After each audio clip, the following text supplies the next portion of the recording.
ఇంటికి సంబంధించి ఇళ్లకు సంబంధించి Vijayawada municipal corporation building plan approvals ఇచ్చినారు. విజయవాడ మున్సిపల్ కార్పొరేషన్ వారు బిల్డింగ్ ప్లాన్స్ అప్రూవల్ ఇచ్చినారు.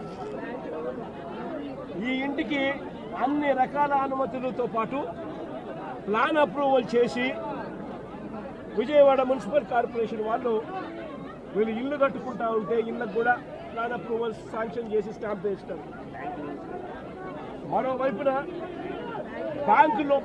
బ్యాంకులు వాళ్ళు వాళ్ళ డ్యూ డెలిజెన్స్ పూర్తి చేసి వీళ్ళందరికీ లోన్లు కూడా ఇచ్చారు. ఇక్కడ ఉన్న వాళ్ళు దాదాపుగా ఒక్కొక్కరు 20 లక్షలు 25 లక్షల రూపాయల పైన వీళ్ళంతా కూడా లోన్లు కూడా తీసుకుని ఎన్నో సంవత్సరాలుగా వీళ్ళు ఈఎంఐలు కూడా కడతా ఉన్నారు. నేను అడుగుతా ఉన్నా, స్థలం వేరొకరిదే అయితే రిజిస్ట్రేషన్ మీరు ఎలా చేయించారని అడుగుతా ఉన్నా. స్థలం వేరొకరిదే అయితే బిల్డింగ్ అప్రూవల్ ప్లాన్స్ ఎలా ఇచ్చారో అని అడుగుతా ఉన్నా. స్థలాలు వేరొకరివే అయితే మీ ఇళ్లకు కరెంటు డ్రైనేజు ఇతర కనెక్షన్స్ అన్ని ఎలా ఇచ్చారో అని అడుగుతా ఉన్నా. వేరొకరిదే ఈ స్థలం అయితే వీటికి ఇక్కడ ఉన్న వాళ్ళకు బ్యాంకు లోన్ ఎలా ఇచ్చారని అడుగుతా ఉన్నా. రిజిస్ట్రేషన్ చేశారు, బిల్డింగ్ ప్లాన్ అప్రూవల్స్ ఇచ్చారు, అన్ని రకాల పర్మిషన్స్ ఇచ్చినారు. చివరికి వీరికి బ్యాంకులు వాళ్ళు లోన్లు కూడా ఇచ్చారు వాళ్ళ డ్యూ డెలిజెన్స్ పూర్తి చేసి. మన ఇన్ని సవ్యంగా ఉన్నప్పుడు ఇది ఏ రకంగా గవర్నమెంట్ ముందుకు వచ్చి వీళ్ళకి ఎటువంటి న్యాయము చేయాలి అని కనీసం ఆలోచన కూడా లేకుండా, ఎటువంటి ముందస్తు నోటీసు కూడా ఇవ్వకుండా వీళ్ళ ఇళ్లలో ఉండగానే 200 మంది పోలీసులు పైచులకు వచ్చి ప్రైవేట్ వ్యక్తులకు మద్దతు ఇస్తూ వఫ్లేన్లు పెట్టి జేసీబీలు పెట్టి బుల్డోజర్లు పెట్టి ఏకంగా బిల్డింగులు పక్కన కొట్టడం జరిగింది. నేను అడుగుతా ఉన్నాను,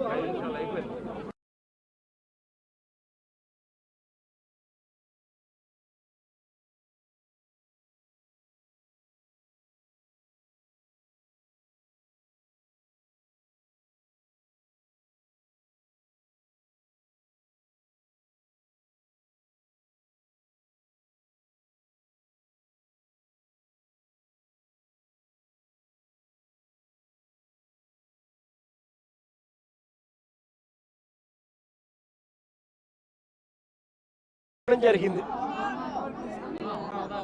నేను అడుగుతా ఉన్నాను, కొనుగోళ్లు జరిగేటప్పుడు కూడా క్రయ విక్రయాలు జరిగేటప్పుడు కూడా పలు సందర్భాలలో ఇక్కడ వాళ్ళంతా కూడా పేపర్లో అడ్వర్టైజ్మెంట్లు కూడా ఇచ్చినారు. ఎవరికైనా అభ్యంతరాలుంటే తెలియజెప్పాలి అని చెప్పి పత్రికా ప్రకటనలు కూడా ఇచ్చారు.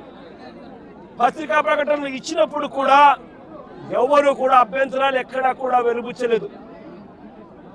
అలాంటిది 25 సంవత్సరాలుగా వీళ్ళు ఇక్కడే ఇలాగే ఉంటే వీళ్ళను బుల్డోజర్లు పెట్టి ప్రైవేట్ వ్యక్తులకు మేలు చేసేందుకు ఈ 150 కోట్ల పైచిలకు ఇవాళ వాల్యూలో 150 కోట్ల పైచిలకు వాల్యూ ఉన్న ఈ ప్రాపర్టీని కబ్జా చేసేందుకు సాక్షాత్ చంద్రబాబు నాయుడు కలిసినారు. చంద్రబాబు నాయుడు 3 సార్లు కలిసినారు. లోకేష్ 2 సార్లు కలిసినారు. చెన్నైని కలిశారు. అర్జీలు ఇచ్చినారు. చివరికి ఎవరికైతే వీళ్ళు అర్జీలు ఇచ్చినారో వాళ్ళే కుట్ర పన్ని వాళ్ళ ఎంపీలు వాళ్ళకి సంబంధించిన కార్పొరేటర్లు వీళ్ళంతా కలిసి కుట్ర పన్ని ఏ రకంగా వీళ్ళంతా కూడా వీళ్ళకి అన్యాయం చేశారు అన్న దానికి నిదర్శనం ఇది.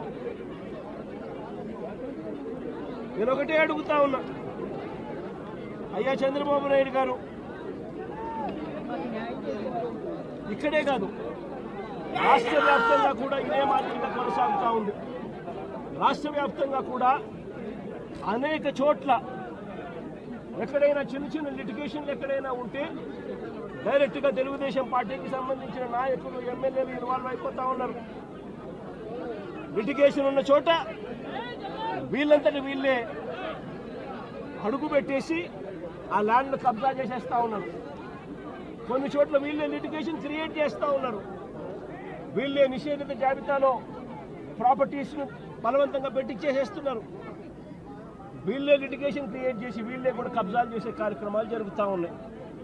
రాష్ట్ర వ్యాప్తంగా ఇదే రకమైన అన్యాయం కొనసాగుతూనే ఉంది. నేను ఇప్పటికైనా చంద్రబాబు నాయుడు గారికి ఒకటే చెప్తా ఉన్నా, ఈ ప్రెస్ కాన్ఫరెన్స్ ద్వారా ప్రతి ఒక్కరికి కూడా నేను ఒకటే మనవి చేస్తా ఉన్నా, దీంట్లో సిబిఐ ఎంక్వైరీ జరిగించాలి. ఇక్కడ ఏ రకంగా చంద్రబాబు నాయుడు గారు కొడుకు, ఏ రకంగా తెలుగుదేశం పార్టీకి సంబంధించిన ఎంపీ, ఏ రకంగా వీళ్ళంతా కూడా ఇన్వాల్వ్ అయ్యి ఇంక్లూడింగ్ జనసేన కార్పొరేటర్తో సహా ఏ రకంగా వీళ్ళంతా కూడా దీన్ని కబ్జా చేసే కార్యక్రమం చేస్తూ ఉన్నారు.